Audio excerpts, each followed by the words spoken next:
What is going on, everybody? Patrick Hunter here, and welcome to the Knuckles and Gloves podcast. We have a very special episode today. We've got my old friend. Actually, you know what? I will say before we break into this, I'll say this might be the guy that I've known the longest in boxing through like social media and message boards and stuff like that, that I still know, which is pretty crazy. Cliff rolled writer to the stars and just all around good guys joining my buddy Aris, Pina, and I. Cliff, what is going on, bro? Not a whole lot, Pat. First off, thank you for inviting me tonight. It's a subject I look forward to talking about with you guys, and I'm just still in love with the sport after all these years. Enjoy writing about it. Have a little Substack going now, keeping the research going, and hopefully leave something behind. So after I croak, people can still look my research up online. Hell yeah. Hell yeah. If all of the boxing fan noobs haven't destroyed the internet by then, right, Aris? Totally. I mean, with all this AI shit and everything else going on, you just don't even know. Like the other day, I had to correct on Twitter people thinking there was some viral Muhammad Ali clip that was Oh actually God. from the Joe Lewis story. So, I mean, who knows where boxing's going one day? But that's exactly why we're doing shows like this. That's exactly why Cliff is so invested, also like us, in the history of the sport, to make sure people are getting this right, make sure the history of the sport is honored correctly and whatnot. And so that's also what this episode is about today. We're going to be talking about the International Boxing Hall of Fame. We're doing this today on December 4th. They just today released who the inductees were going to be. So in any case, we'll get right to it, man. And actually, all three of us are voters currently, correct? Right? Yeah, I've been a voter now for almost 20 years, I think. Good Lord. I know I'm getting old, Pat. Yeah, I'm on like something like 8, but Eris is like 20 something or 20, and you're on like Um, 20. 21. Aris got a vote when he was like in the third grade or something, though, didn't he?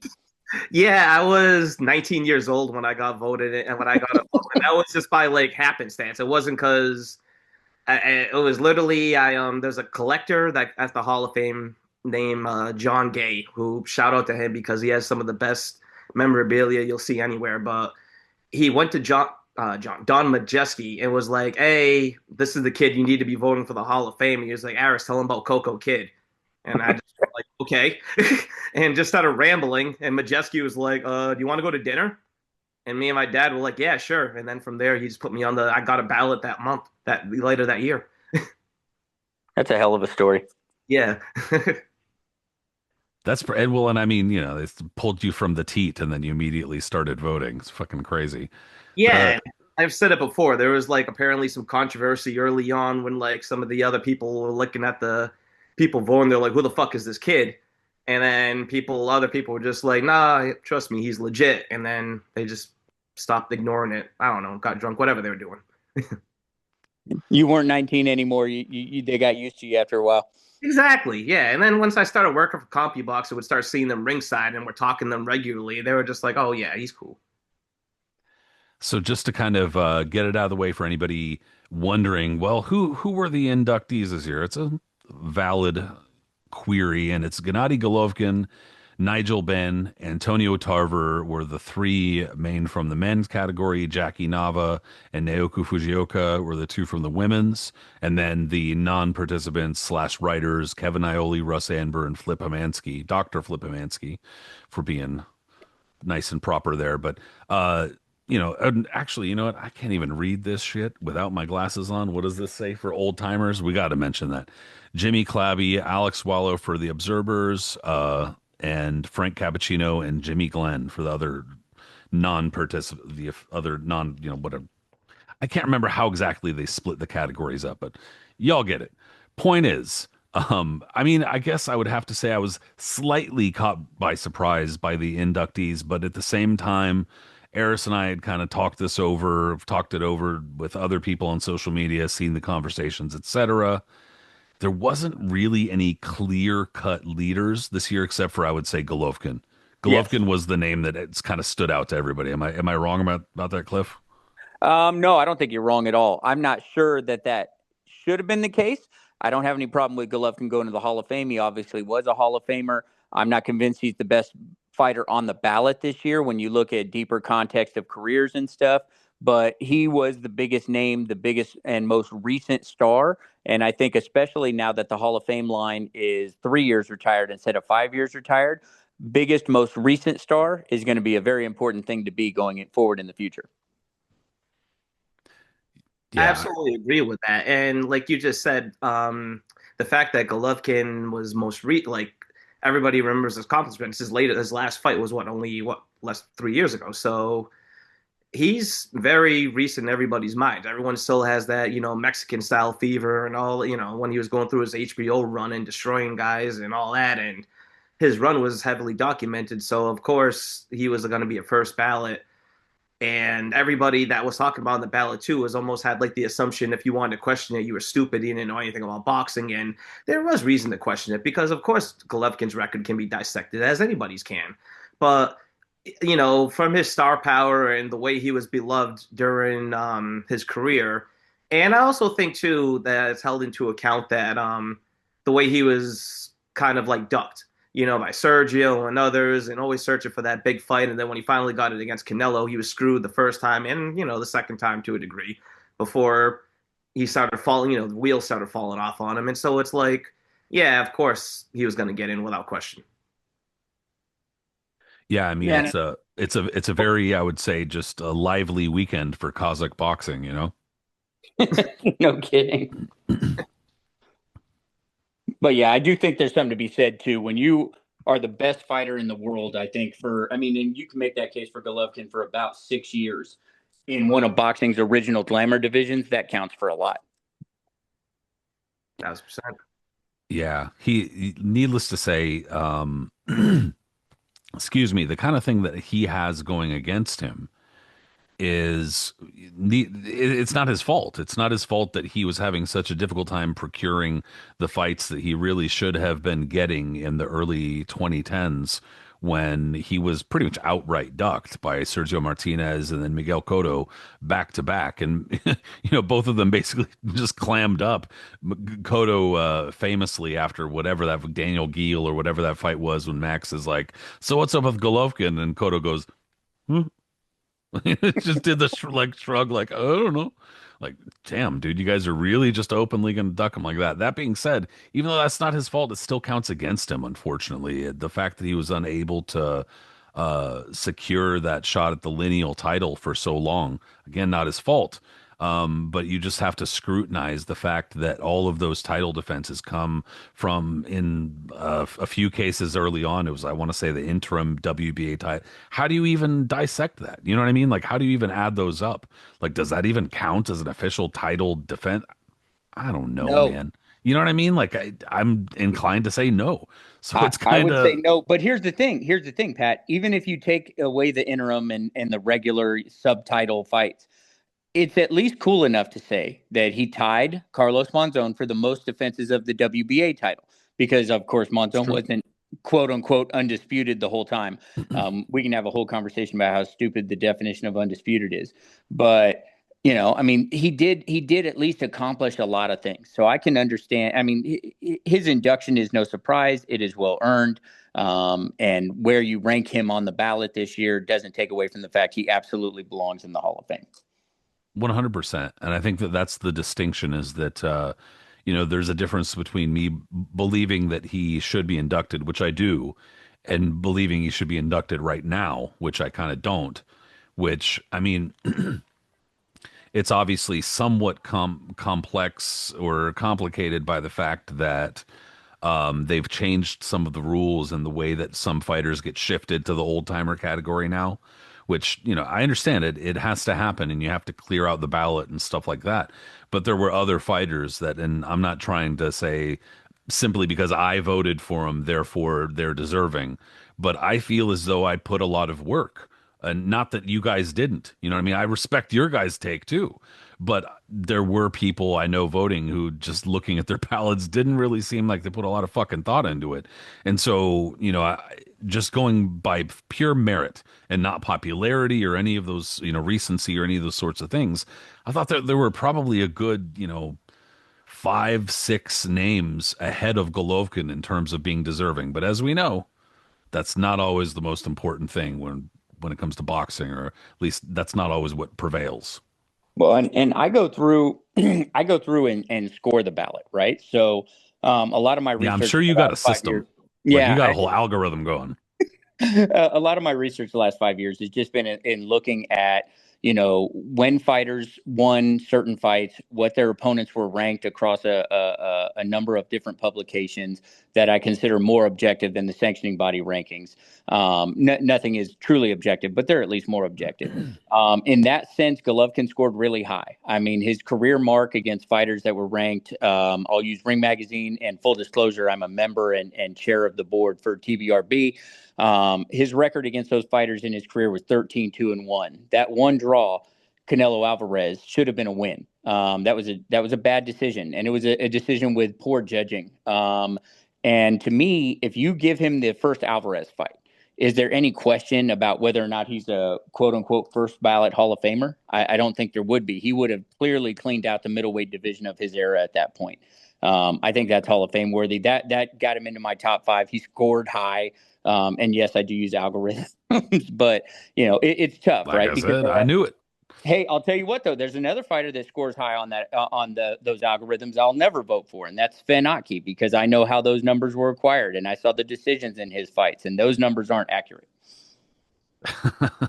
Another thing too that I've noticed on Twitter and just another in general is that like people will try to question Golovkin's competition of who he fought, during his reign and the for the defenses he made and stuff like that. And it's like again, it's only you have to think about like you can only fight who's available to you when you're trying to like, still chase the big fights and all that. Like, I mean, for instance, like the Klitschko's. I mean, they had between them, obviously, what was it? Vladimir had close to Joe Lewis's record between two reigns, right, Cliff? Yeah, I mean, not consecutive. He didn't have it like Joe, where it was Yeah, consecutive. yeah. That's what I mean, not Yeah, consecutive, but so I think he won. If you include the WBO for his first title reign, right, which is a debatable point, because yeah, I don't think that the WBO title, the first time he won it, was considered part of the undisputed heavyweight championship yet. But if you include that, he's got the second most title wins of any heavyweight in history, behind Lewis. sure. And so, like, I mean, you see a lot of the fighters that he fought during that reign, and there's just kind of like a lot of men, even with Larry Holmes, for example, who's been getting a lot of talk about on Twitter as of late. And you see some of the guys that he defended against, especially later on during his reign, as he started not really giving a shit and was just, kind of like picking and choosing what he wanted to do. And even, going back to middleweight, look at some of the guys that Marvin Hagler, ended up fighting. Like he fought Foley Oblahemes 2 times, and Wilfred Scipion, Caveman Lewis, Caveman Lee. Yeah, Will and Lee. Yeah. you know, and if you look at a lot of those names, I mean, you go to Larry Holmes, was Lucian Rodriguez, Leroy Jones, etc., stuff like that. It's very comparable to a lot of the guys that Golovkin was fighting, and like Curtis Stevens, or a lot of the other guys that he went around at that time for. So it's not if like Cliff you just mentioned, if he got that first win over over Canelo, or let's say he got the fight against Alvarez or Cotto, not Alvarez, Cotto or Martinez, got a stoppage win over any of those type of guys, or decision, whatever it may be, first ballot, no one would even think about it. Well, and I think there's something to be said too when you have guys that have these sort of long title reigns. Part of it is because they're super consistent, super professional, and they get up for the bell constantly. They don't have those bad days. They don't have those camps off. That is commendable professionalism. But in order to have those sort of long title reigns, you also have to have the opposition that allows you to have that. Marvin Hagler defended the middleweight title 12 times because in part because he had Obel Mejias and Scipion and guys like that. If you look at the middleweight division that follows Marvin Hagler, you have a run of talent in the division that includes Michael Nunn, Mike McCallum, Roy Jones, James Toney, Bernard Hopkins. And just to give an example, Hopkins is a rare guy who goes on to have a long title reign after mixing with some of that. Hopkins couldn't escape that minefield without a loss. He lost to Jones in 93.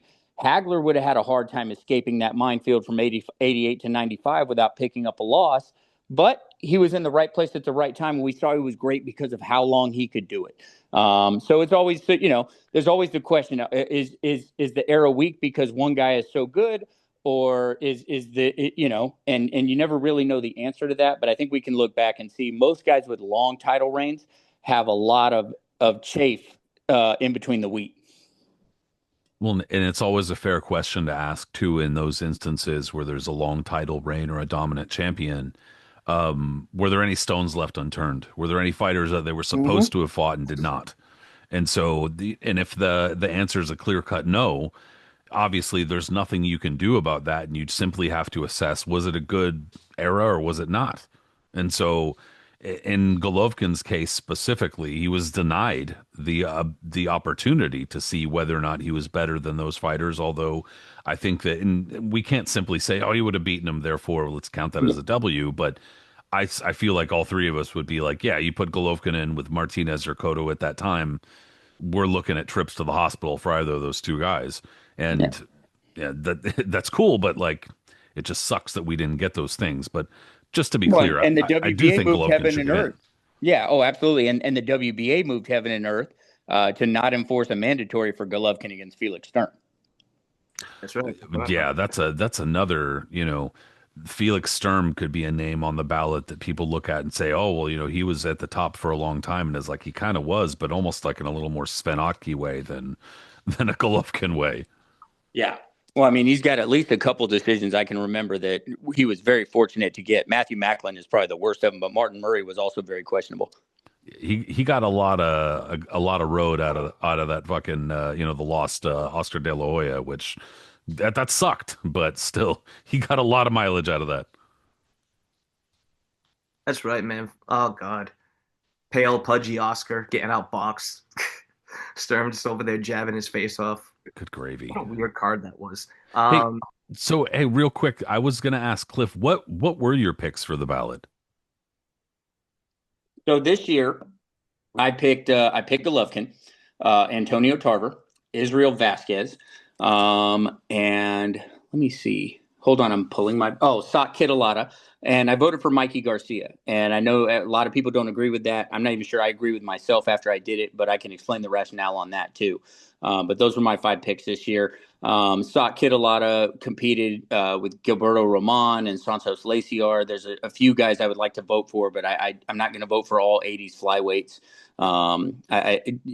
Not because I don't think they deserve it, but because I think they're kind of clustered and all have very similar resumes. Sun Kill Moon falls in there too. I mean, I'm a strange person. We hear a lot of people complain about who gets in the Hall of Fame, but what I would tell you is that I think more than half of the guys on the Hall of Fame ballot probably deserve to be in. I think they deserve to be there. It's just that it takes time to get them all off, and we don't have everybody on the ballot who deserves a vote yet. We'll probably talk about that later. But I feel comfortable with the 5 I voted for, and there's at least 5 more I would have voted for if given the opportunity. Aris, who were your votes? Pretty similar to Cliff's. I actually voted for Golovkin as well. Antonio Tarver, who actually, from Cliff's notes, I've been voting for the past couple of years. I mean, I've always been close on Tarver, but it just took a little bit more like really looking at his record and going back and watching some of his fights to pull me that way. So him, Tarver, but I did fall into the trap of like voting for, the little guys like I always do every year because I have to advocate for them. And I always just feel that, each year they just deserve a vote, even if I know they're not going to get in. And that goes for last year, Gilberto Ramon and Saab. Yeah, I will admit, usually I kind of go for like, and I brought this up earlier when I talked about the ballot and what it looked like. Usually there's like at least 1 or 2 names that are far more obvious that are like, those guys need to get in. Like those are guys are first ballots for sure. And this year there weren't as many clear names, in my opinion, where it was like, oh, dude, if you don't vote, you're just a complete idiot type of thing. And because of that, there was a little bit more leeway. And so instead of going for like the 1 or 2 names that really need it, and then like backing those up with some of the little guys, I just leaned full boxing hipster this year. So I fucking voted for Jorge Arce, Santos Laciar, Sun Kill Moon, Gilberto Roman, and Israel Vasquez all sub lightweight, just complete hipster votes there. But I guess my rationale was apart from them being deserving and all ranking very high all time in their respective divisions. I also three of those five are guys who will probably be off of this ballot in the next year or two. And so again, I'm not even 100% certain about how they transfer from one ballot to the other. And I know it then becomes kind of just an even longer waiting game. But that was kind of my rationale. I'm well aware that almost none of them had any chance of getting in, but it is what it is. I felt like some sort of I was going to take some sort of Joan of Arc stand here, you know? So I'm not. I wasn't realizing that they can move some of the guys off the ballot. I know that, between the old timers, the cutoff time is 1988, and anything after that is a modern guy. So Roman and like a guy like Moon conceivably can be moved off now. Well, no, I think what Pat is alluding to is they may move the line again. Oh, I see what you're saying. I got you. Yeah, I could see that happening too. Okay. Well, and they cycle them off of the ballot. You know what I mean? Like it's as they as the timing and stuff like that, because it says on the top of the ballot as the timing runs out for some of the fighters, like that they get cycled off the ballot or whatever. I don't know all of the details about how they vote for the old timers, but I know fewer are voted in. So again, I think it just mathematically becomes a longer waiting game for them. But Yeah, I'm not sure what the rule on that is because I just me personally, I don't remember anybody cycling off anytime recently. Like Miguel Lora has been on the ballot forever, and he just stays on the ballot. So Yeah, Sammy Serrano's another one. Wilfredo Vasquez has been there for a minute. yeah, because they're the cutoff of the final ballot hasn't happened yet, or the final bout I mean hasn't happened yet. And so yeah, when that finally, like, because it gets nudged every year or whatever, when it finally happens, I guess.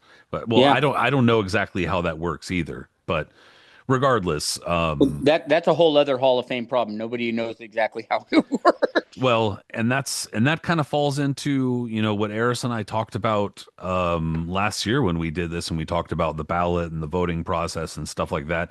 A lot of people have questions. Sometimes every so often when I mention I'm a voter, people will ask about X, Y, or Z, and I'm like, I don't fucking know.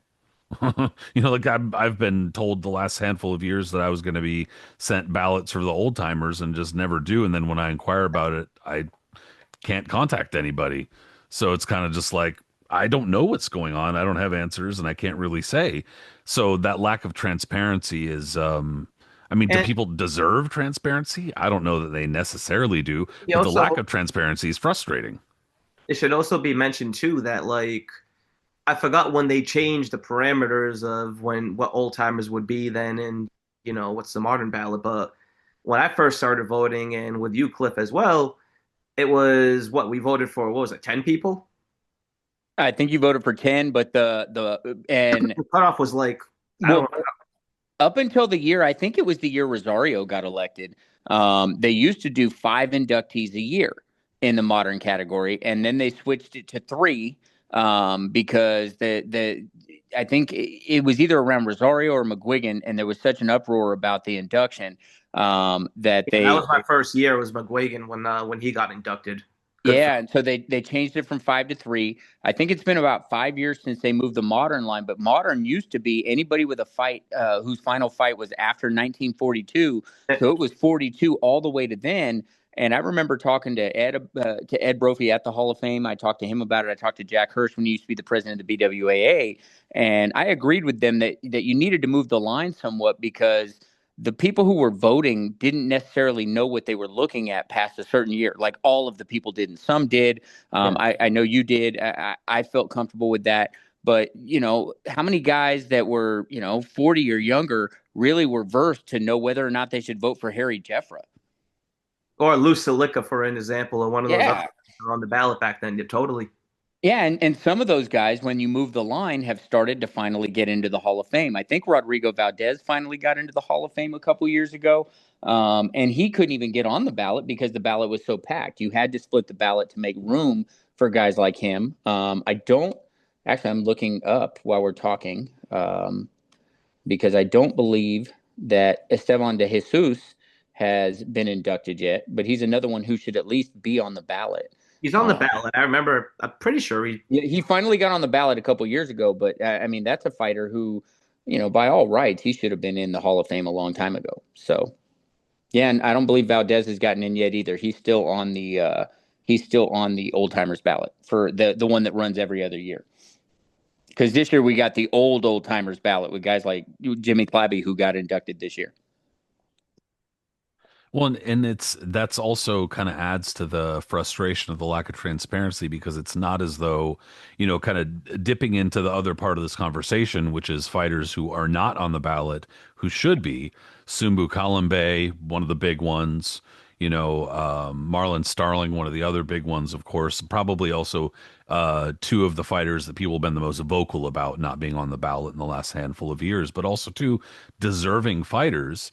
And it's not as if nobody's been saying it. Multiple people have been saying it, and not only people like who are nobodies, but people who know people in the voting process and who know people at the facility and blah blah blah. So it's like, so what the hell? Like, what's the problem? What's the holdup? What's going on? I understand in what you're saying too, Cliff, that the ballot becomes really swelled, and it's tough, and I get that. You can't honor anybody. We'd love to, and ultimately that's the goal. But Well, if you my have first. Oh, if go ahead. if we Sorry. have to be discerning, then we have to be discerning. Well, and my frustration is, it's not just that those names aren't on there. It's not just that a Starling isn't on there or a Column Bay isn't on there. It's some of the names that are making the ballot make it a frustrating experience. That's the I, exact. So how is I mean, that's what is happening here? how the fuck is Simon Brown not somebody I can vote for the Hall of Fame? That Lineal was the other name welterweight that I brought up. Yeah. champion, but I can vote for Artur Gregorian. Really? I mean, come on. It's just, I mean, I don't understand. I really don't. And, Gianfranco Rossi was a good fighter, but he wasn't a Hall of Famer. I don't know who convinced somebody to put him on the ballot. Omar Narvaez was a good fighter. He does not belong on the Hall of Fame ballot. They just don't. The only thing that can explain it is numbers, right? Gregorian, Narvaez, Sven Atke, they all have these gaudy title defense numbers. And so if you're impressed by math alone, then yes, I can understand why those people are on the ballot. But level of competition, who they beat, how they acquired those numbers, that there has to be more discernment on that, especially when, and I'm using Simon Brown as an example because he's somebody else that I've increasingly wondered why we don't get to vote for him. He was arguably the best welterweight in the world for 4 years. He won the blocker fight. The McGirt loss sucked, but then he comes back and beats Terry Norris when Norris was at the tippy top of his game to be world champion at junior middleweight. And given the history of welterweight and junior middleweight and the level of talent that has come through those two divisions over the last 60 years, it is unfathomable that a fighter who reached the top of both of those weight classes is not even eligible for a vote, especially considering he had such a long reign with the IBF title too. It just doesn't make sense to me. But Sven Atke gets a bunch of bad decisions, knocks out Anthony Mundine and beats Charles Brewer. What is Butte doing on there? 9 title defenses. You know what I mean? Like, but that just falls right into the same category of like, what? And the thing is that, like, Don Majeski years ago, when it was either at the Hall of Fame or somewhere, I saw him in the city and we were talking for a minute. And he asked me my opinion. This is before Gregorian got on the ballot, and this is before, not Aki, because he's been on the ballot for a while now, but, Gregorian and a couple of other people. And he asked me, who do you think should be on the ballot? Because he was like, they're trying to, brain things, everything. I mentioned Simon Brown, and I mentioned Callum Bay, and I mentioned, Starling, all these guys. And I think Brown was the first person I mentioned. And he was like, oh, yeah, we've talked about him. And then what happens? Like, I don't, a lot of them is like really head scratchers, but like you said, it's about the numbers with them. But then there's other guys too that, like, I remember for a long time, they were like, oh, Rocky Lockridge, before he's been on the ballot for years now, but like another guy that I remember there was like a swell of talk about should he be on it or should he not? And I'm thinking to myself, well, there's a lot of other guys that probably should be on it before he should, but like, I don't whatever. He eventually makes it, and there's a reason why he's been sitting there for so many years, like all these other guys, but it's a head scratcher. And it kind of is weird too that they have this like thing about these, Eastern European dudes, like you said, make a number of defenses and stay kind of over there and whatever, but it's just about the numbers. Mask is another one, just to bring up really briefly, like Henry Masquet. He's another one who had numbers, but he has more depth to his Yeah. his resume compared to the others because of some of the competition, like beating Prince Charles Williams, stopping Iran Barkley when he was still serviceable. The Rocket Johnny Wars. Yeah, exactly. Yeah, and coming back and avenging Virgil Hill, even though they were both like pretty past it, but just in general, that was like his only loss, and he was able to come back from that. And Yeah. but others, it's just unfathomable why they're on the ballot. Well, and if Mask wins or Mask, I don't always know how to pronounce Yeah, I some of know. these names. If he beats Hill in the first fight, he really is kind of a no-brainer Hall of Famer. That fight sort of determined which of them was the Hall of Fame light heavyweight of their generation. He just happened to lose, and he lost at home, so it was clean. So Yeah, it's we don't need like a Zoom meeting, a live broadcast Zoom meeting on how they're figuring all the inductees and everything. And, I guess that's also sometimes the discussion can get a little vitriolic and people can get a little crazy. Why the fuck didn't you vote for blah, blah, blah? So the other day, somebody said I was nasty work for not voting for Nigel Benn. And I'm like, what? Why?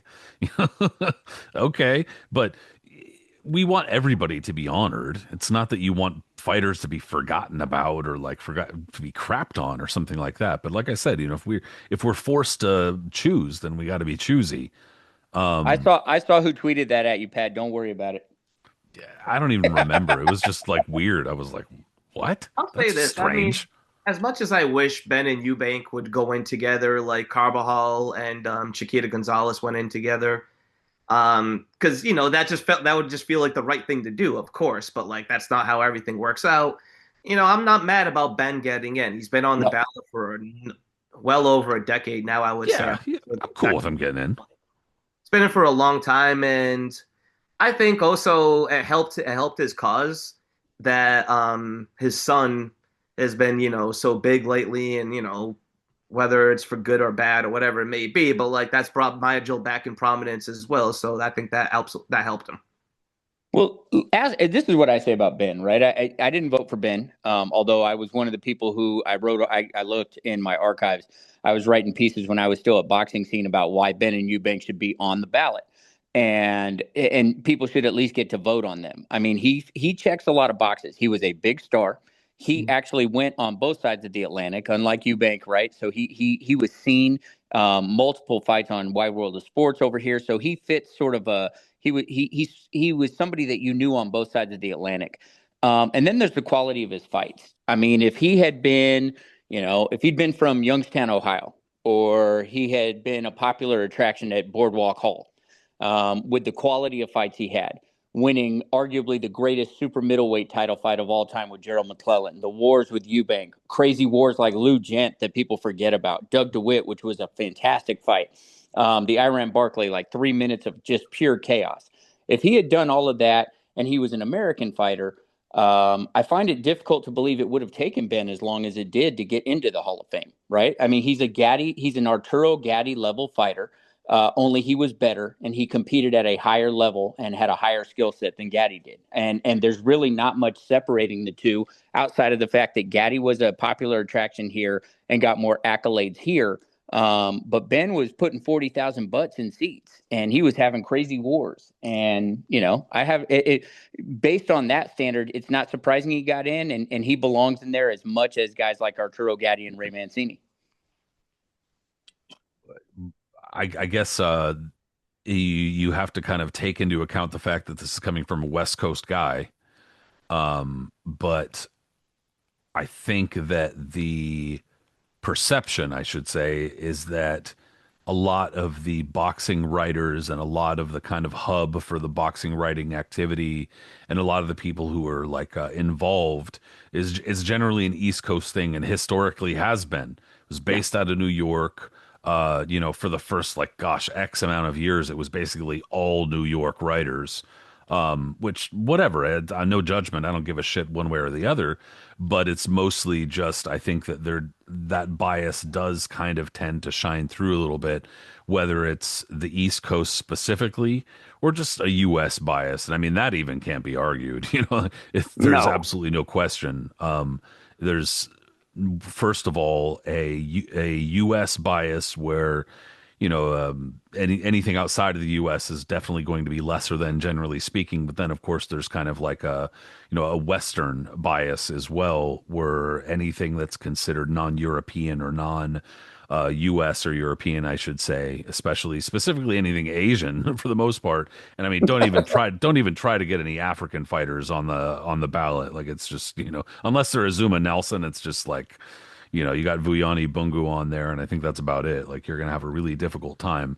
And so whether that has to do with like, racism, whether it has to do with just simple media bias, a mixture of those things, probably. But that being said, that does reflect on the ballot. You could see it and the votes. I'll say this also about like Nigel Benn is that throughout his career, there was a lot of fights that, you're like, oh man, it's too bad he couldn't have matched up with like certain guys. Like when he came to America in the late 80s, like Cliff said, he made the excursion. Like Eubank, I believe, started his career in America as well, but he didn't really make an impact over here. He immediately went back home and kept his bases over there. But like when Ben came over here in around, what was it, like 89 or so, there was still the guys of like Sugar Ray Leonard was still a champion. There was talk about him potentially fighting Ben at one time. Michael Nunn was on the scene. There was these guys.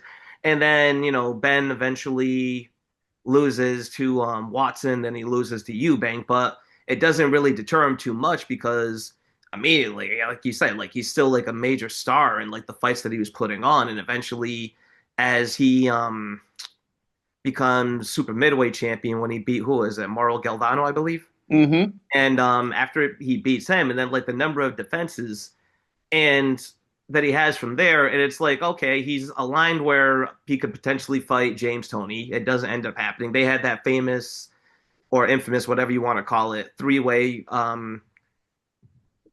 video talk that time when Tony called out Ben and Eubank and started talking about their mothers and all that. You know what I'm talking about? Yeah, I remember that. McRae wrote about that in Dark Trade too. Did he? Oh, Yeah. check that out. It's absolutely hilarious because Tony, and then like, Ben is just like, oh, okay, I'll fight him. I'm not, and you can just see he has like the same mindset that like, if I'm worried about, I'll fight him. And Eubank is just appalled. He's like, he's talking about my mother. Like, well, it was hilarious, but like, it's too bad he missed out on those type of fights. But it was the body of work that he was still able to acquire out there, and especially the McClellan fight, even though it was a tragic ending, that was the one that really defined him. It's just Well, and so much of it was seen in America too. Like you mentioned, the Watson fight. The Watson fight was on NBC.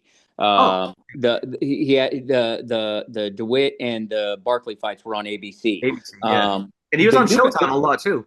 Yeah, the first Eubank fight, I don't think aired in the United States outside of Spanish language television. There's no American broadcast for that. I don't think Eubank was shown on American TV in a major fight. I know he had some early fights here, but he wasn't shown in a major fight, I think, until Showtime picked up the Ben rematch. And most people thought that Ben won the rematch. And if he doesn't get that point deduction late, he probably does. Totally agree. That was on Showtime. The Vincenzo Nardiello fight, I believe, was on Showtime. Wasn't he on that 100 Greatest Knockouts? Wasn't he on that? Who, Ben and Eubanks? The VHS tape member? Oh, there's a different video. So there's the 30 Great One Punch Knockouts, which they're not on, but the 100 Greatest Knockouts. Yeah. Like, because it was mostly like European. Yeah. Mostly British. And I'm pretty sure that there was like one or two Eubank, like earlier Eubank knockouts. Well, absolutely. Probably the one where he uppercuts the guy and then poses and, the whole, like, yeah, Dos Santos or whatever. Yeah. But the Eubank rematch was on Showtime. I said this guy, Danny Garcia, I believe his name was, that fight was on Showtime. The McClellan fight obviously was on Showtime. That was the one that I watched with my dad, and I was just like, I fell asleep during it because I was still pretty young. Yeah. I think, I passed out I watched the first round where like, Ben got obliterated through the ropes, and then he came back, and I woke up the next day and asked my dad, I was like, did McClellan win? Because I already saw him knock out Julian Jackson one round and just figured he was going to do the same. And then my dad told me what happened. I was just like, holy shit. And yeah, it was soon after that, though, his career just kind of petered out, and I'm not sure if that's what kind of held him back a little bit over the years in terms of getting in, because he loses the rematch to Sugar Boy Malinga, which was an upset in itself, but it was like a deserved loss. He definitely lost that fight, and then the 2 fights with Collins, and that was it. Yeah, I think that had a lot to do with it. But I mean, and the Collins fights we're seeing here too. I think it also hurt because if he doesn't lose to Malinga, there was a pretty good chance at the time that we would have got Roy Jones and Nigel Benn. I don't know if that would have actually helped Nigel Benn's case, especially fighting Jones in 95, 96. But yeah, I mean, the Malinga loss is one of those, man, you couldn't have picked a worse time to lose kind of fights. But he just didn't have a lot left in the tank at that point either.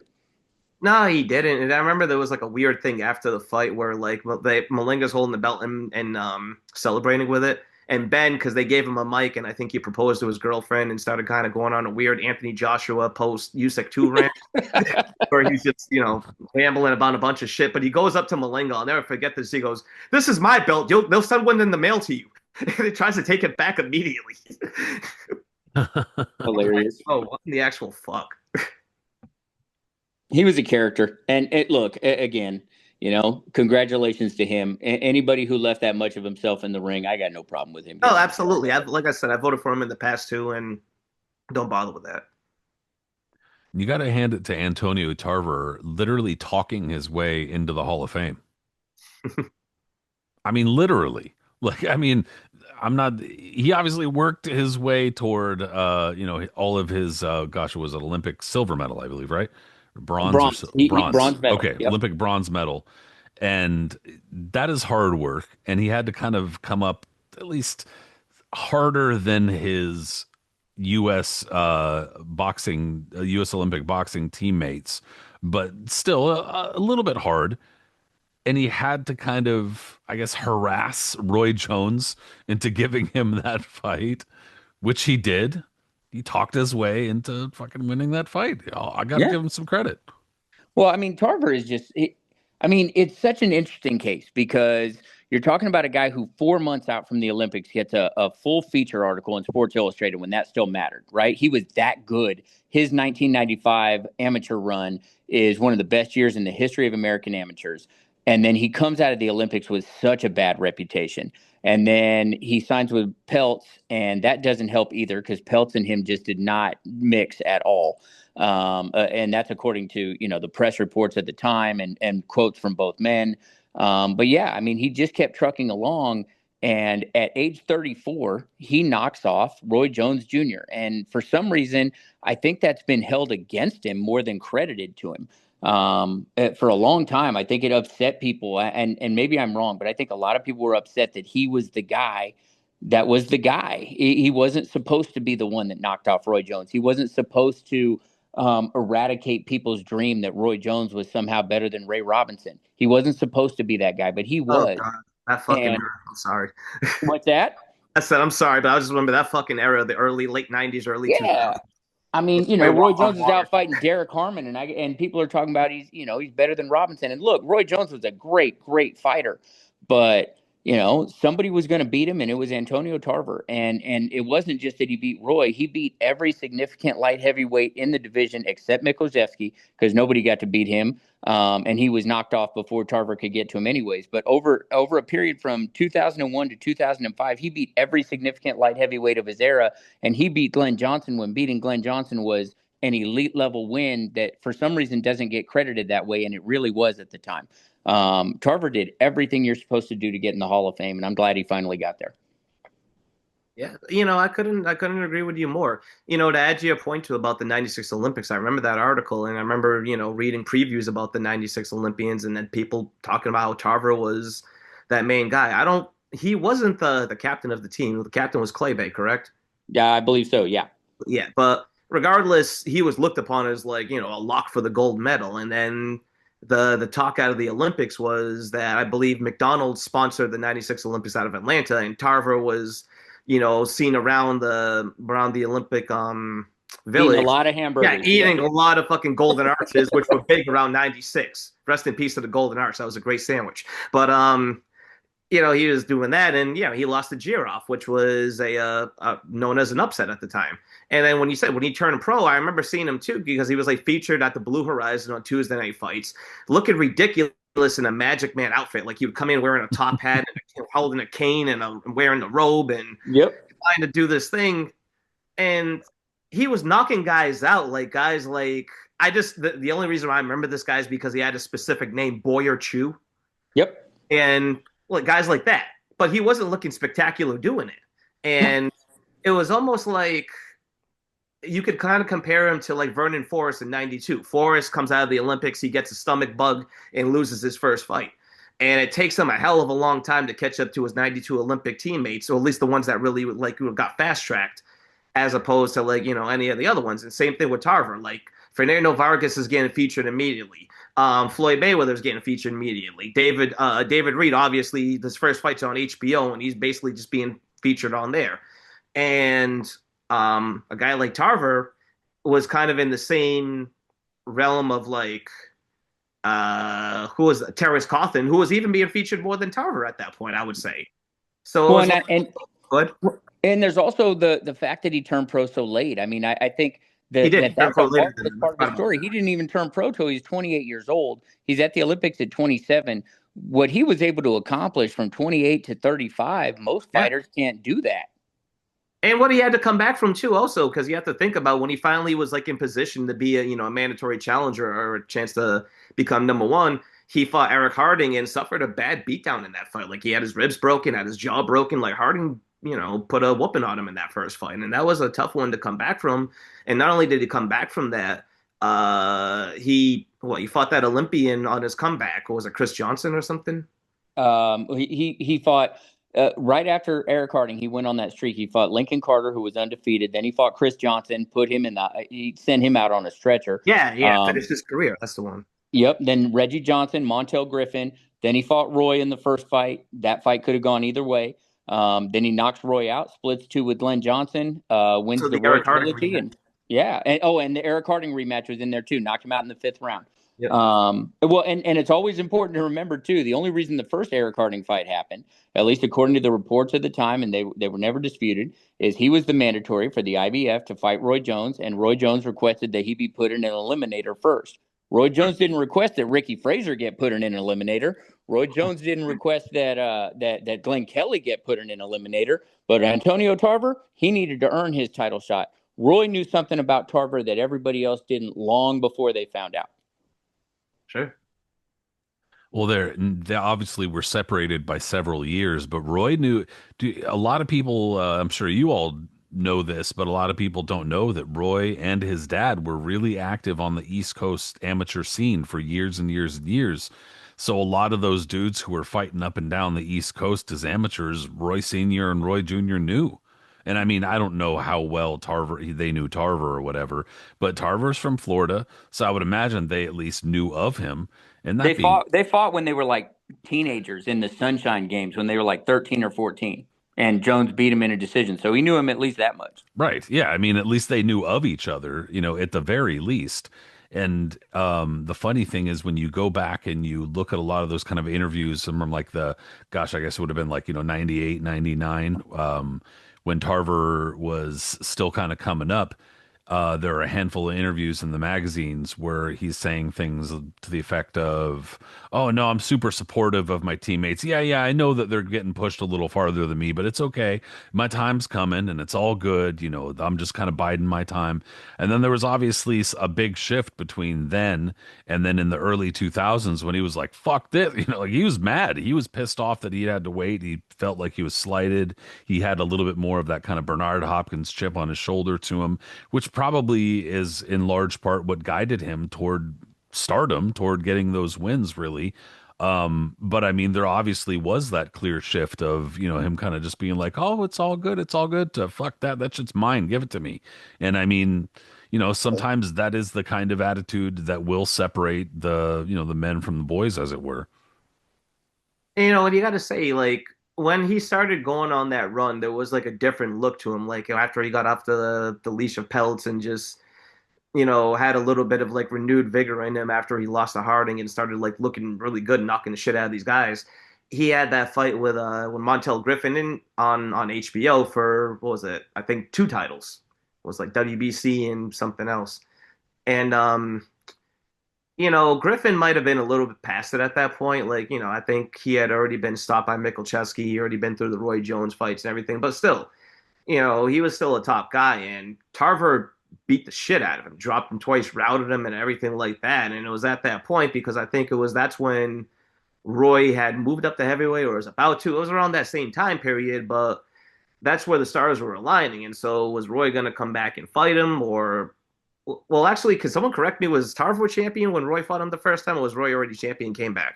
So Roy was still recognized by Ring as champion. Tarver had, I believe, the WBC and either the WBO and the WBA from the Griffin fight. Both of those belts were no, excuse me, it was the WBC and the WBO because the WBA they never stripped Roy when he went up to heavyweight, so he was allowed to keep their belt.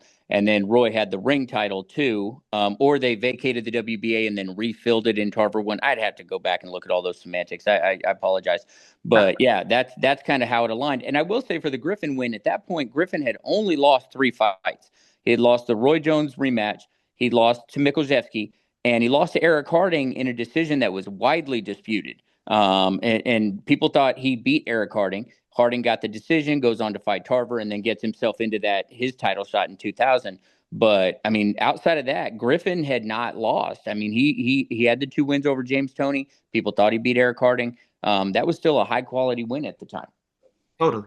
And I mean, it is fair to mention the whole Michalczewski Rochigiani situation. We won't get into it, but I'm Yeah, simply saying that it was there. It was present. for 5 years. What a mess. Yeah. A total mess because But I'm sorry to interrupt you, but the WBC in the last couple days, those motherfuckers shouldn't even be around. Bankrupt ass motherfuckers. Graciano Roccagiani, he had the 100K. chance to put them out of their misery, and he didn't do it. He took the money. Although it was a lot of money, I'd have taken that too. I probably would have too, to be honest, Tarver I even think offered wasn't to it give like him a a title 28? shot. Yeah, wasn't it like a $28 million settlement when it was done? I mean, he Well, died yeah, before they he booked probably him got all heavily. of it. He beat Michael Nunn for the vacant title, I think it Yep. was. And so he should have been champion conceivably. And then Roy was like, actually, no, I want it back.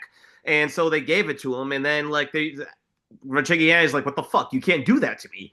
And I, then I, rightfully took him to court. And it was just a complete mess. I don't And want to go too far down the conspiracy rabbit hole, but there are people that will tell you that the Buster Douglas fight was never a real thing, and Roy just really never wanted to fight Michael Nunn ever. And well, he I did know get, that too. Nunn yeah, was looking really good during that time. Like, remember yes, when he beat the hell out of William Guthrie? yep. Well, he was quoted in the same, I believe it was the St. Petersburg time, back in like 98, 99, and somebody asked him, or 97, somebody asked Roy about Michael Nunn, and Roy's response was, and I'm paraphrasing, was Michael Nunn hasn't gotten up for anybody in years. And if he fights me, he'll get up for me. Why do I have to be the only guy that fights the real Michael Nunn after all these years? Roy did not want to fight Michael Nunn. That 1000% sounds like something Roy Jones would say. 1000 fucking percent. He said it.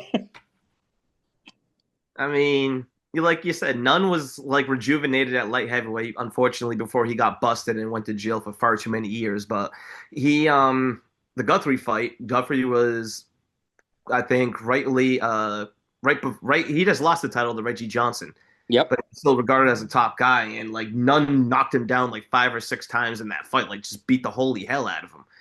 And yeah, I mean that would have been a tough fight for Roy. Nunn was still slick and wily in that fight, but again, they fucked Rochigiani over. Michalczewski was still champion for a while. There was this back and forth where there was offers to go, for Michalczewski to come to America over there. It was just a weird time in that division, and I It's think it also was reflective. needed. But It's also reflective of the era, right? Because if I don't think it would play out the same way today. I think we take for granted sometimes that one thing we do have in 2025 is a shrunken world of boxing. So there aren't as many guys that you don't see, right? Like in another era, we might not have seen very much of a Artur Beterbiev. Darius Mikuszewski fought in Germany, and there was no YouTube to go find his fights. You had to find tape traders in the 90s still. I mean, he was even before you were able to do other types of trading online to find fights. And so, you know, if Roy and Mikuszewski existed in 2025, I don't think you can go 5 years without making that fight. No, that's a good point too. Yeah, and there would probably be a lot more pressure on Roy to make that fight than there was at the time. Yeah. And I mean, there are a lot of asterisks to that entire situation. I would personally not put Mikolchevsky in the kind of tier as Otke. I would say he's far more legitimate fighter in terms of Yes. what he brought to the ring. But do I think he would have beaten Roy Jones? No, not No. really. But should that fight have happened? Fuck yeah. But he beat Virgil Hill clean as a sheet, right? Coming off of Virgil Hill's best win of his career, and before Virgil went on to do some good stuff still at cruiserweight. Mikuszewski was a real guy. I mean, he beat Montel Griffin. I mean, A that's a lot of legit people wanted stoppage. to dismiss him, but he was a legitimate fighter. But Yeah. he also, well, while we just talked about Rochigiani really quickly, he also had an asterisk fight where apparently he got knocked out by Rochigiani. That was one of those fights I wanted to see as a kid because I read about it in Boxing Illustrated, where I think Rochigiani got disqualified because he hit, I don't know if he hit him after the bell or he hit him while he was down or whatever it was, but Mikuszewski was having all sorts of trouble with him in their first fight, and then he went down, and Rochigiani, who was always known kind of as a hothead, ended up getting himself DQ'd. But then Yeah, I the think he hit rematch, him on the break. He hit him on the break. break. I think, but he legit hit him on the break too. Yeah, seeing knocked him out from there, but that's why he got DQ'd. But then in the rematch, Mikuszewski stopped him. I mean, he was a legit guy, and it's unfortunate we never got that fight because that was the one that was supposed to be made, and instead we got a bunch of shit like Roy Jones beating up Ricky Frazier, where poor Larry had to apologize and said that we gave you junk that night, or you see him beating up Richard Hall or this one or that one, but. It was kind of one of those things. It was good that Tarver was able to kind of solidify a new era in the light heavyweight division. I mean, had Roy stood at heavyweight and retired after the Ruiz fight like he kind of threatened, or even say he stood at heavyweight because he probably would have been better staying there, as opposed to losing all that weight when he went back down. There was easier options for him. Like he could have beat the wash version of Holyfield. I'm sure he could have pecked his way to a decision over him, or a couple of other guys. And then retired. But instead, he went back down to light heavyweight, fought Tarver the first time, barely eked out a decision. I'd have to watch it. It's been years since I've seen it, but do you guys think that Roy won that fight? I thought he did the night of the fight. In the years since, I could see an argument either way. It was a close fight. I mean, one thing I'll give that fight is Roy Jones gutted it out in the 11th and 12th round. And Oh Tarver didn't let his yeah. hands. Tarver didn't let his hands go quite enough. But the difference in the fight, I think the point in Tarver's favor is Roy might have been able to steal a few more rounds, but the guy who got their ass kicked more at the end of 12 rounds was Roy Jones. But Absolutely. yeah, and I mean, look, I mean, to this day, all you hear is, well, Roy was weight drained, and it was so hard to come back from heavyweight, even though he had been rehydrating into the 180s for years already, and he only weighed 193 for Ruiz. Officially, anyways, they claim it was more, but that never explained what happened in the second fight. And one thing I always remember in the second fight, as Tarver is landing that left hand that basically ended the Roy Jones run, Emmanuel Stewart was talking about how technically there's just something about Tarver that troubles Roy Jones Jr. And as he was saying the punch landed. I mean, there was more to it than the scale. Yeah, I agree. Dude, Roy, some of the body shots that Roy landed in that first fight were like some of the hardest body shots I've ever seen him land. Like he was coming off the ropes and he was fighting for his life in that first fight. Whether he won, I mean, I agree with you. It was close. It was damn Hey, close. I thought Roy gutted it out though. I thought he took it by winning the last handful of rounds. yep. But in any case, And taking a Roy Jones body shot was no joke because for single shot power to the body, I don't know if I've ever seen anybody who hit harder with one shot to the body than Roy Jones did. Like he Look was. what he did to poor Virgil Hill, bro. Oh, There's others too, those body shots that he landed, but of course that's the one that everyone talks about. That that grimacing look that Hill had when he went down. It's oh Glenn Wolf was tough as shit. And Glenn Wolfe had never been stopped. And he That's right. folded Glenn Wolfe in half with a left hand to the body in the first round. And Glenn Wolfe said, I got better things to do with life than ever take that shot again. The only fighter I've seen since Roy Jones that can land a left hand like that to the body is Inoue down at bantamweight and junior featherweight. I mean, it's just a ridiculous power shot considering the speed he generates on it. Knocked out Virgil Hill with the body shot. Y'all must have forgot. Yeah, yeah. What did Roy not Roy what was George Foreman yelling after he knocked out Virgil Hill? Unheard of. Unheard of. That's right. Unheard of. Unheard of. Ay, ay. But yeah, after that run, after he knocked out Roy, I mean, well, everybody was like, that was like the Tarver and Buddy show at that point. Everybody was up in arms going crazy about them at the Hall of Fame that year. Back when the Hall of Fame was still bringing in their top guests. Like, say you won a big fight, chance, and it was before June, chances are you were going to go there. That's not the case anymore. I don't mean to rant about them, but Ed Brophy can totally do a better job of getting in better guests than what he does right now. The fuck are we doing? Anyways, and he was, he was riding that momentum as he rightfully should.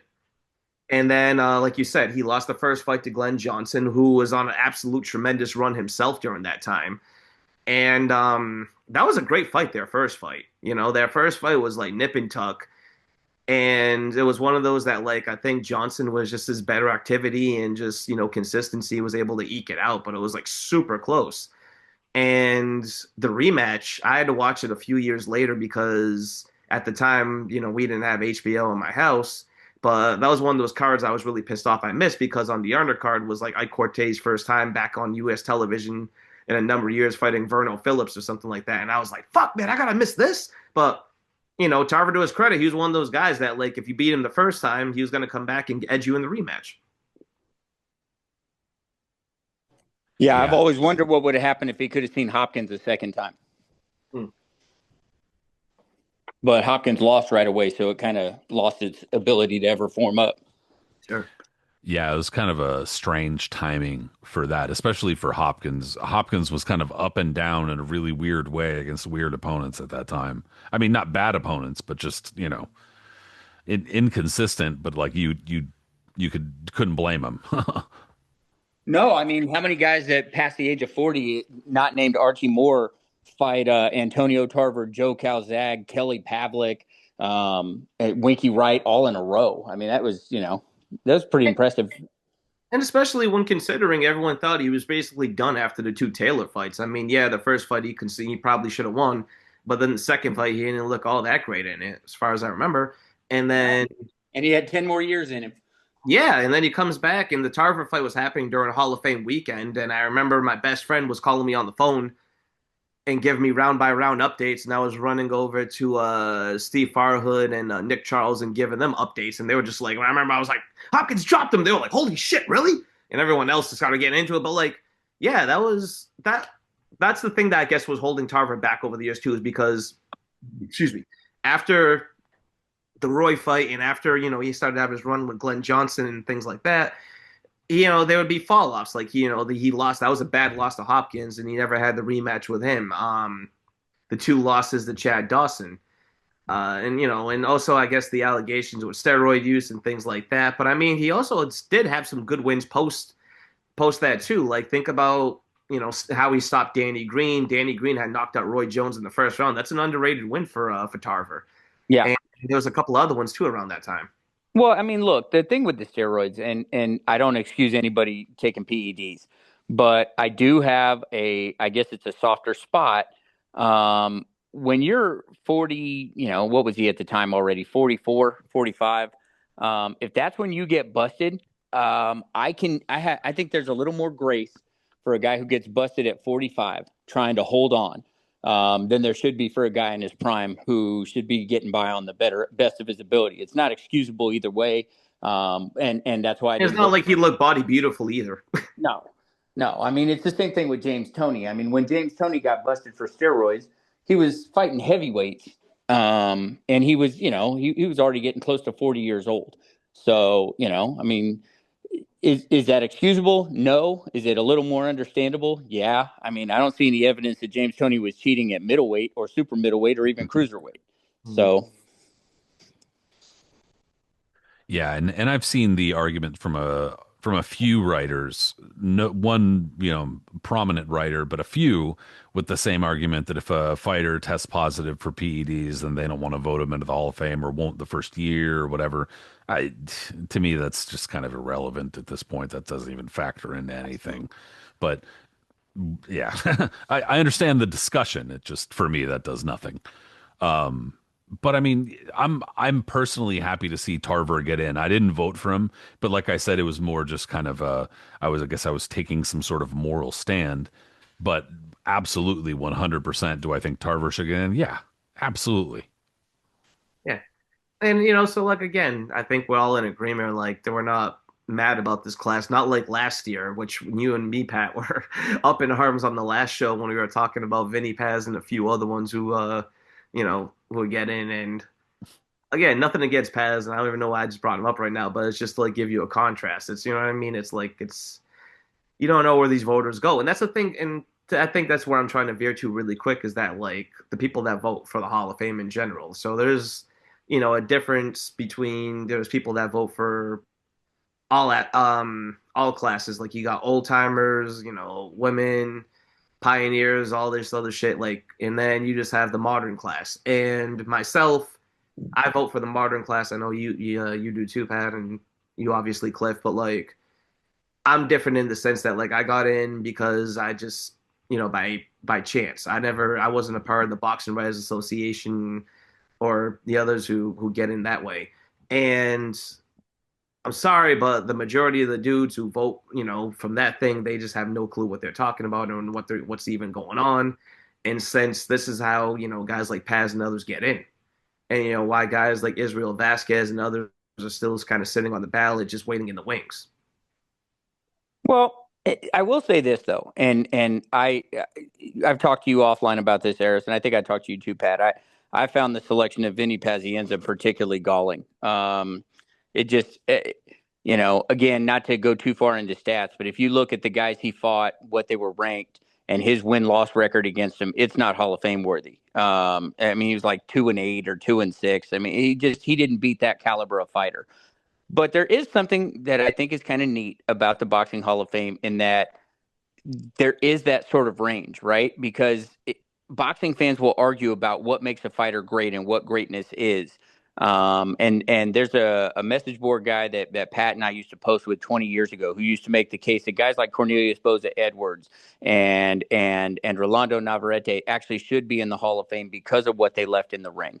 And so if there are voters out there that see it that way, it sort of reflects the different ways that you can view boxing. So, instead of getting frustrated, sometimes I maybe I can do some like fake wax poetic about it. But that said, Vinny Pazienza still shouldn't be in the Hall of Fame. So, Well, there But were and again, it's one of those like we talked about how some of the people are on the ballot, and I just wish that look, we've all put in our work, especially you, Cliff, with the notes that you put up on Twitter and like linking people to it and be like, hey, look at all these lists of what I made and all this other stuff for people on the ballot. And it's just I wish there's people doing more due diligence to see that there's not just okay, look at the biggest names I recognize and let me just vote for them. Like I'm kind of surprised at this moment, as crazy as it may sound, that a guy like Vargas isn't in because of his name and just especially too with his popularity recently with his goofy kids and all the stuff going on with him that he wouldn't get more consideration. Or I thought Vernon Forrest potentially this year. Not that I'm mad. I wouldn't have been yeah, mad about just on name value. Just on name value. Yeah. Just on name value potentially was going to get in. You know what I mean? Or someone like that. But you have other guys like we said just been sitting over there just withering on the vine, like Wilfredo Vasquez, for instance, or like we said, Sot Chidalata, or some of the others that were just I don't know if they're ever going to get in. yeah, it's going to take a concerted campaign, one guy at a time. Yeah. So, I mean, you remember this. Myung-Woo Yu and Jungkook Chang were both legitimate first ballot Hall of Famers. Should have went in immediately. It took Yoko about taken as well for a Yeah, while. and it took about a decade for both of them. Why? Because they weren't seen over here. They weren't seen by a lot of the voters. It took a long-term campaign of people talking to them and eventually getting them videos and working on them until those guys were able to get in. And I think, I think it behooves, people who go deep on the ballot and who really do care about, getting the highest quality in. Sometimes I think we bite off more than we can chew all at one time. And if you focused on one guy at a time and got him in, and because a lot of that happened with the guys on Black Murderers Row. So, on the old timers ballot back in the day, like slowly but surely, all those guys, Jimmy Bivens and Lloyd Marshall, and they all started to get into the Hall of Fame. But it took time, and you basically had to go one at a time and create campaigns around each guy individually until it was done. A couple of years ago, there was a really solid campaign to get Tony DeMarco elected to the Hall of Fame. Right? It was, and but it was an actual campaign. It went after it, targeted voters, because you have to understand the math of the Hall of Fame too, right? Like, and a lot of people don't get this. Baseball Hall of Fame, you got to get what, 75% on, you got to be on 75% of ballots to get in. In the Boxing Hall of Fame, in a year like this, where there aren't a bunch of clear-cut people outside of Golovkin, who I assume got the majority of voters voting for him this year. Yeah, you just got I to mean, take the lead. if there's 100 voters, and you spread out across whatever it is, 45 guys on the ballot, and a bunch of guys get 9 votes, and one guy gets 10 votes, he's going to the Hall of Fame if he's in the top 3 vote getters. It does not take a significant number of people to get you voted into the hall, and that affects how the outcomes happen too. Because in an off year like this, where there's not 3 surefire guys or at least 2 surefire guys, it's wide open. Anybody can get in. That's why interest campaigns are going to happen with the voters. Yeah, it's similar to how, and I mean, I know it's not the same thing, but it's similar to how you can have a extremely close fight that you're watching and going, damn, this is super tough to score. And then you get 3 cards that are legitimately super wide because they liked a certain thing from Mm-hmm. one fighter, even though you saw a super close fight and you're like, why the hell are these cards like 10-2? What the hell? When I mean those are legit scores, even though they don't seem like they are, just because, we've gone through these kinds of things before, so we know how this all works, but just mathematically it's wonky. But that's how sometimes you wind up with the inductees that you wind up with. But I mean, I don't think that anybody who's getting in this year is unworthy. I'm not pissed off about it. Last year I was kind of like, this is not going a good direction. We're back on track. I agree. Yeah. Hey, I'm not mad about this class at all. Like, in fact, like we said, everybody that I voted for Ben in the past, I voted for Tarver this year, I voted for Triple G this year. I'm not mad about who's getting in. That being said, next year, I'm hoping that the swell of, that we've been making on Twitter about Sumbu Kalambase somehow gets him on the ballot, even though I'm not that I don't have that much faith in it. But some of these things just need to happen because there's always been a bunch of head scratchers. Like, it took years for whatever reason for Lupe Pintor to make the ballot. It took years for Danny Lopez to make the ballot for whatever reason. And the minute both of them made a ballot, I mean, Lopez, for instance, I think the minute he made the ballot, he was voted in immediately. Pintor might have taken a year or two, but he was voted in pretty quickly. And there was other guys too, whether you wanted to vote for them or not. Like Julian Jackson took a number of years before he finally made the ballot. And I just want to see some different names up there instead of just random names that you just kind of like, well, what the fuck is this? Even Chris Bird is another one, for instance, that like I don't think you and I have talked about too much, but like if you look at his credentials and you see what he did during the heavyweight era that he was in and all that, like he certainly deserves at least to be on the ballot, whether you'd vote for him or not. So I agree. No, I agree. And I think that these kind of nuanced discussions for the ballots, I mean, we take this stuff seriously. There's going to be a lot of people who just kind of shrug at it and they whatever. That's cool. Nobody has to dissect the ballot and stuff like that. I guess that's kind of what we're here for in a way, and that's what these dweebs that you're looking at or listening to are here to do. But I Hey, and mean, we have a fun ballot coming next year too, because the better, what I think is the better old timers ballot is up next year. It's up in the rotation, and so we have some really interesting names to vote for next year on the old timers ballot too. So that's gonna be fun. oh, I'm definitely gonna try to hit up bro, whoever it is, to be like, bro, can I just finally get my hook it up. ballots Come ready? on. Let's What are we doing? go. Let's get some fucking old timer voting. Hey, bro, I've No, been here for over 20 years now. I mean, at least you can do.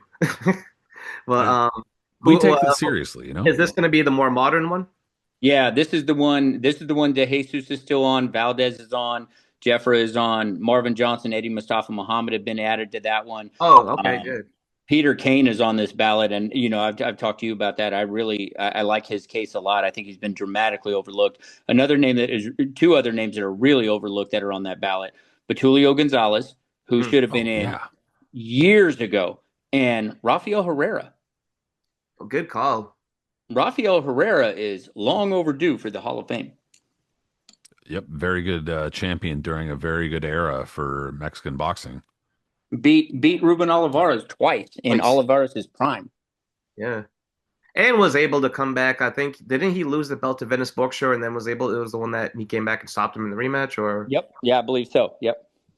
well, yeah, it's a bad motherfucker, man. I just it's funny that you bring him up because I was going through some random box rec results or whatever, and I found one from the late '80s where he was on the same card with I think like Zarate and a bunch of other old timers. I don't know if they were trying to have like an old time show like they would do in wrestling at the time or something, but all these guys randomly fought on the same card in like 1988 or some shit.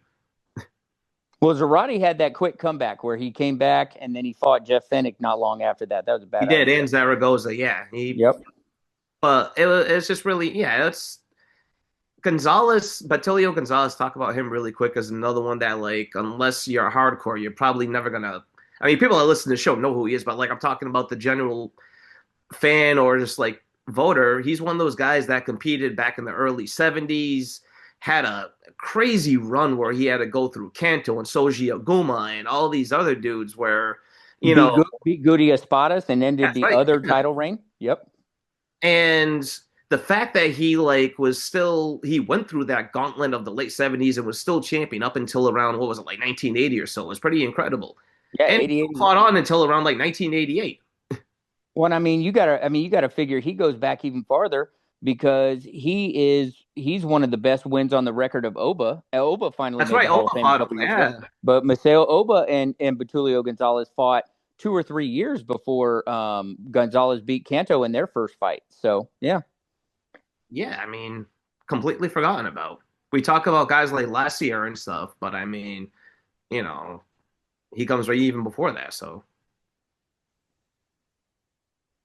But These that's are a packed ballot. yeah, there's going to be a lot of names to vote for on that ballot. No Ernesto question. Marcel is another one. He's not in yet, correct? He is not in. Ernesto Marcel is still on the ballot. But yeah, I mean, let's see. He beat lost to Duran, got knocked out in the 10th, and then he came back and beat Arguello. And I know people always say it was early in Arguello's career, but it was right before Arguello beat Olivares, and then he beat Sammy Serrano, and then he just quit and retired. So for your thought though, because there's a big swell of people on Twitter and just in general that have always said, okay, Marcel has been long overdue. Would you vote for him? Do you think he deserves a vote? Oh, I would vote for him. I'm not sure he'd be in my top five. So the last time I voted on that ballot, I voted for Kane.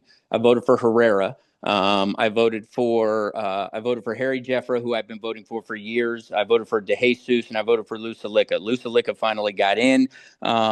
Harry Jeffra is a guy. See, if I could wave a magic wand, what I would do is go back and all the guys who are left that were in the old Ring Magazine Hall of Fame, which really was boxing's Hall of Fame for like 40 some years. They had real voters. They had an actual threshold to get in. Mhm. Harry Jeffra is one of the only guys left that was in the old Ring Magazine Boxing Hall of Fame that is still not in the International Boxing Hall of Fame. I think I mentioned it to Ed once. Why not just do a bulk induction for these remaining guys? They're never going to get in off of the voters because the voters are not going to go back and educate themselves about bantamweights and featherweights from the 1940s. Jeffra is long overdue, but he's one of the guys I voted for. But there's other guys. I mean, there's a ton of guys on there you could vote for. I mean, Kid Tenero's on that ballot. Jiro Watanabe is on that ballot. And, I mean, I've said this before, but if you take the junior bantamweights from the 80s and you put them in this era where guys like Gonzalez and Estrada and Quadras and Sarungvasai actually got TV time, they'd all be in the Hall of Fame, all of them. Totally. Like that's what's holding Roman and those guys back is they weren't television staples. Nobody saw them. Yeah, And I George think Galvin Ramon's got only. in. I'm sorry to cut you off. I think Ramon's only. Correct me if I'm wrong. He was featured was his fight featured on the Leonard Lalong undercard? Was his fight featured on TV that night? It was, but I mean, That was it, right? paper. Being on a pay-per-view undercard isn't a great place to be. Exactly, especially in the late '80s like that. Yeah, so I get you. Yeah, and I don't think Leonard Lalonde sold like blockbusters either. If it had, Vince McMahon might have tried to promote boxing a second time. Yeah, exactly. Sure. But man, that is a really stacked ballot. Yeah, I mean, that's the thing. That's why I always say, like, people are like, oh, Hall of Fame. I'm like, hey, these ballots are chock full of great fighters. It's hard to choose. I mean, And we've it's talked tonight about several guys still on the modern ballot that we think could easily be in. Guys like Izzy Vasquez, and Wilfredo Vasquez, and there's more than 5 guys on the ballot who deserve to be in the Hall of Fame. yeah. And guys like Harry Jeffer, like you mentioned, he's one of those guys that like a lot of people have talked about, especially at the Hall of Fame when I first started voting. There was even people that made T-shirts, Harry Jeffer for the Hall of Fame. They used to go around wearing them over there and stuff. And like he had a big like fan base, and rightfully so. It's cool that there was a lot of fans over there that would like making a big stink for him. I don't call it stink, but making a big case for him trying to get inducted because, like you said, he's been completely forgotten. I can't recall and all like when I became a fan in what I don't want to say 1995 or so, up until now, I can count on one hand with fingers left over how many Harry Jeffer articles I've seen that were actually written about him. You know what I mean? It just nothing really happens. Nothing comes up on these guys. They just kind of become a piece of history that like you got to look at history books to remember them. And so, like a guy like you mentioned, like Peter Kane, for instance, that you said you're making, a big case that he should be inducted. Kane, correct me if I'm wrong, was a teenager when he fought Benny Lynch, right? Mm-hmm. And yeah, like, he fights a hell of a fight with Lynch, who's, one of the great champions in history, and, gets stopped in a wild brawl, but comes back, beats a guy, what was it, Jackie Jurich, and becomes, a respectable ass champion for a long time. But again, who's going to remember him? No one's going to know anything about him. It's No, just, and it's crazy when I did the study for Ring's 100th anniversary. Peter Kane, like he fought so many top 10 fighters when they were still in the top 10 at flyweight and bantamweight. He finished in like the top 40 or 50 overall over the last 100 years. I mean, he had something like 20 wins over top 10 opponents. At least as ranked by Ring Magazine. That's very rare air. There's only about 50 or 60 guys in the last 100 years that did that. I mean, and he never really got a shot at the bantamweight title. But if he had, I mean, he was a leading contender for years. And he's one of those guys that went away to the war. And when he came back from the war, he still was adding quality wins. Like he didn't come back and was just shot. Like he still had a little gas in his tank. did he lose? Did he lose his eyesight? Am I wrong? Or like something happened to one of his eyes? I don't know. I think so. I can't. It's so hard. So many guys have gone blinded by it. Yeah, of course. But like, it just again, I just want to say, like, look at the names that just got dropped on that, and I'm glad that the hall. That's one thing I'm about their voting thing that I'm glad that they've done is like split up Yeah. the the old timers in the two different sections of like okay old timers and then old timers because trying to add all those guys in the one just list was just like that would just be a giant slog that who the fuck knows what happened with that. Well, and going back to Jeffra, and this is why, at least to me, this is why this kind of stuff matters. Um, I wrote a piece about Jeffra early in my time writing for Boxing Scene years ago, and about his candidacy and why he should be elected to the Hall of Fame. And I get an email from his daughter, and she was living in a senior community at that point. And somebody had pointed out, hey, somebody wrote an article about your dad. She reached out, said some nice things to me, and I thought about that. And I thought, it actually matters to try to get this right because somewhere out there's somebody's kid or there's somebody's, widow who is just waiting for their moment to remember their person for what they earned in the ring. And, if you can vote that person in that deserves it, if you can get it right, you can make a memory for the people that love them, even if they're gone already. That matters a hell of a lot more than just getting to say you got to vote. So that kind of stuff, it reminds me there's a human element to this that actually matters. Yeah, yeah. 100%. And that's something that, not to try to kind of me it, but that's something that Aris and I have both talked about it, in regards to the podcast, even though we don't have a wide reach. We don't have a lot of subscribers. We're not necessarily looking to. We don't care about that like that. We're not trying to monetize the fucking show like that.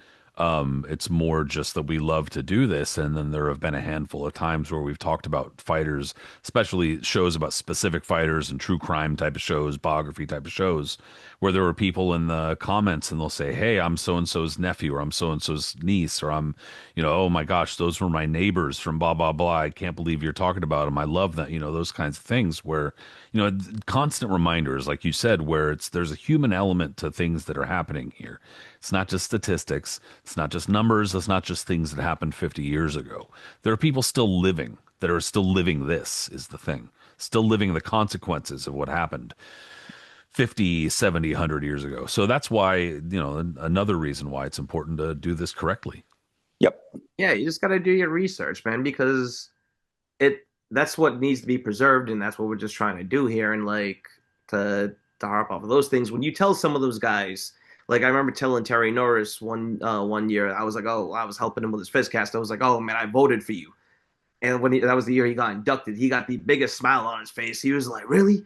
And he was just like, man, I really appreciate that. Just like it was just a genuine reaction because this is what these guys appreciate. You know what I mean? That the fact that this is especially a lot of the people that would visit the Hall of Fame. I'm not even talking about like the big names, like a guy like Triple G. He's gonna be mobbed. He's mobbed everywhere he goes. It's not Pacquiao, other big names. You know what I mean? I'm not talking about them, but when we talk about certain fighters that the Hall has brought in over the years that clearly, besides this one weekend, no one will ever really recognize them, or really give a fuck who they are, and they just kind of, live an unassuming life. For that one weekend, you can see the appreciation that they get, like when people recognize them.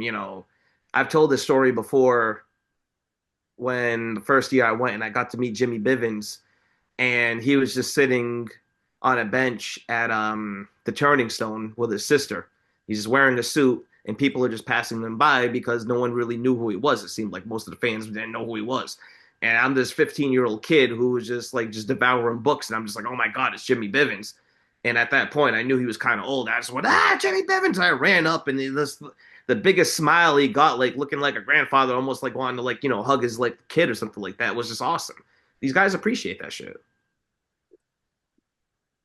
Yeah, man. So, I mean, I guess, while we close this out, I'll just say that I appreciate both of you, and your dedication to boxing history, and your appreciation for the stuff that we're talking about and the stuff that we obviously care pretty deeply about and have put a lot of time toward. We're not looking for acknowledgement or recognition about that, but, between us, we know it. Absolutely. It's a hell of a thing. Cliff, dude, we really appreciate you also taking the time to, not only come on here on the show, because we do appreciate that, but we also appreciate the time you're taking to do all this, man. Like this, I know because we've talked about it, the effort and, the undertaking. It's serious stuff, bro. So thank you. Oh yeah, and hey, look, I'm always trying to get it right. Like one thing, I was talking to my wife recently. I said one of these days somebody's going to get a hold of my stuff, and they're going to put it in an AI mod, and I'm going to find out everything I got wrong, and I don't give a shit because it's so much more fun to do it with pencil and paper, and I hope I'm contributing something that people can use in the future. I'll do the cheap plug. If anybody wants to read any of my stuff, I write articles, and I'm putting together all these history and facts and stat sheets. You can check it out at rollboxing.substack.com. It's for a Substack called The Corner Stool. It'll be there as long as I'm ticking, and I'll come on this show anytime you guys will have me. I really appreciate you inviting me. Well, Definitely. thank you for coming on, man. It's been a pleasure. Very important work that you're doing.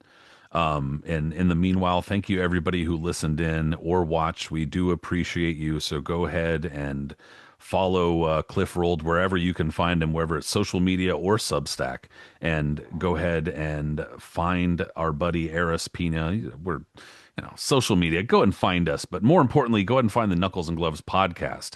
Wherever you listen to podcasts and podcast apps, give us a rating, all of those sorts of things helpful. And if you watch on YouTube, hi, hello, thank you. Also appreciate you. Subscribe, leave a comment, all those kinds of things.